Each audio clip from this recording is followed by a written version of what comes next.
যদি পুত্ররূপে লাভ করো অপার আনন্দ লভিব এই জমদগ্নে বৈকুণ্ঠ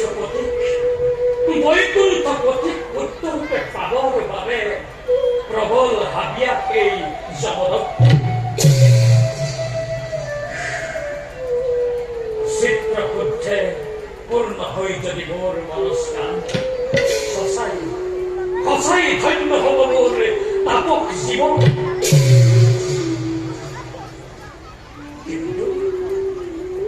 কিন্তু জীবন অনাদি বিভু স্বপ্নধারী লীলাময় এই বিশ্বর আদি কুশলকারী সেই জনক পুত্ররূপে লাভ করিব পারিম জানু অনাহার অবিক্রয়ী তপস্যা করি তপু বলে দুষ্ট করি সেই বৈকুণ্ঠ পথিকে পুত্র রূপে লাভ মই করিবই লাগিব।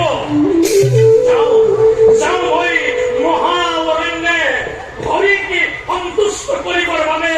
মগ্ন হম গৈ মই ঘোর তপস্যা